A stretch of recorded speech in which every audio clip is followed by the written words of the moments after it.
Hey guys, this is Chandler from Proshop Paintball here with another tech sessions video. Today we're going to do a quick servicing of the axe. This one in particular is kind of our creation. So far we're calling it the Black Ice. Pretty cool. But let's get started.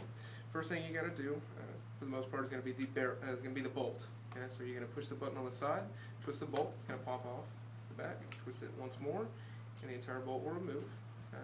You've got essentially three pieces that make up the bolt itself. You've got the spring, the bolt, and then everything behind it, which it basically holds the air. You're going to, one second, if you've got any paint on it, obviously wipe that off. You want to grab your gun grease, and basically one little dab on each O-ring.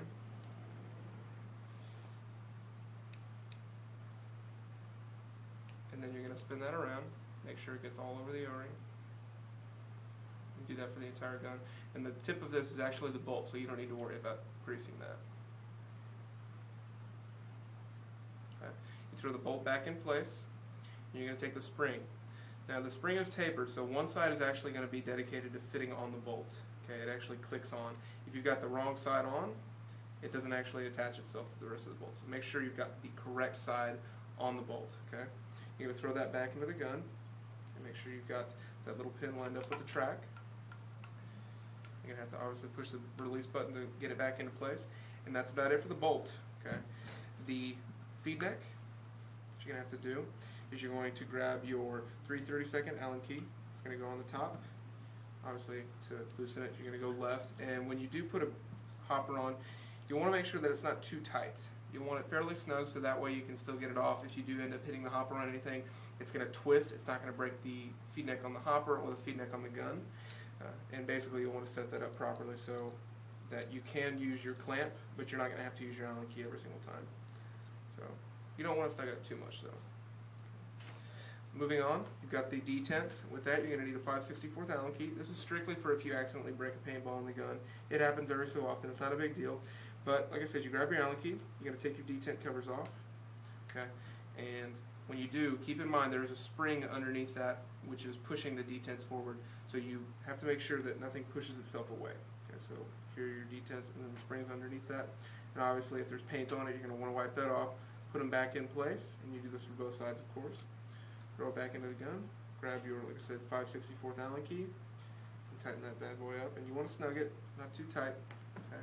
That's about it for the detents. And as far as anything that paint might come in contact with, of course, if you have any paintball breaks in the barrel or anything like that, you're just going to use a standard squeegee. Clean it out real fast. Okay. Alright guys, moving on from there, you've got your battery, which is occasionally going to need to be replaced. What you're going to do, take the same Allen key you used on your detents, it's 5/64. I'm going to take this bottom screw off, kind of in the corner. It's a little hard to see if you're not looking for it. And of course, left to take it off. Under that, you've got your board, your battery harness, some wires, a few other things. When it comes to batteries, we just recommend Duracell. Okay, if you've got anything in this, take it, put it back into your remote control. Don't put it on your paintball gun again. Okay, we've had far too many issues with batteries in the past. It's very simple. Just pay for Duracell. It's a little bit more, but you won't have any issues with it. Okay, it's proven. So what you're going to do, take your battery, make sure you've got the right terminals in the right place, and just pop it on. You don't want to mess up those contact points. And of course, you're going to have to wrap it the proper way. Usually, the wires wrap partially around the harness, and then it just lays inside. If the battery door won't lay back in very simply, you probably put it in wrong. Okay. If it does go, good to go. You're going to take the battery door cover, throw it back on, grab your 5/64 Allen key again, and tighten that up. And again, it's just like the detents. You don't need to crank it down. Just make sure it's pretty snug. Yeah. Of course, I didn't lay it down right. There we go. Okay. Really, the only thing left is going to be your relay switch. Now, when they ship it to you, it should already have the correct pressure set, but if for some reason it isn't correct, you're going to need to adjust that using your 3/16 Allen key. It needs to be around 200. 200 is basically ideal. So if it's any more or any less, you're going to need to adjust it. Like I said, take your 3/16 Allen key. You're going to have a screw right inside here. And to increase it, you're going to screw outward, so counterclockwise. And to decrease it, you're going to go clockwise. Okay? And like I said, it should be right around 200 psi. If all goes well, you should be good to go. What you're going to do, take your tank, and the relay switch should be flipped towards the front end of the gun. Take your tank, throw it on, take the switch, and like I said, right around 200, and from there it should be good to go. So let's go chrono it. Alright guys, so let's get ready to chronograph the gun, and of course before you fire it, you always got to make sure you have a safety mask on. But to turn the axe on, you're going to push and hold the front button on the foregrip, and we're going to do it with the eyes off. So to do that, hold the trigger, push and hold the button until it blinks red, and you are ready to fire. Okay, and the air is already on. And with the axe and the mini, you're going to want to make sure that you have air in it before you dry fire. So if you're dry firing with no air, that's very bad. It can cause a lot of damage on the gun. So eyes are off, and the air is on. Right, and let's see what it's shooting at right around now. So 250, okay. And to increase, let's try and get it around 300. You're going to take a 1/4 Allen key, and you're going to go counterclockwise to decreases clockwise. And it's very minor increments, so let's do about 1/4 of a turn at the most. Okay, let's see what that puts us at.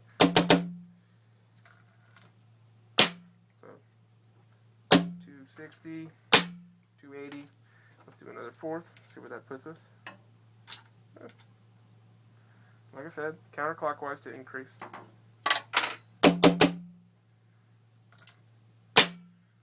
288, 264. Now, this is a new gun, so right out of the box, it is going to have a little bit of difficulty with consistency. The more you shoot it, the more consistent it will become, and that's with a lot of other electronic guns that have regulators. So as you continue to use it, it will be more and more consistent.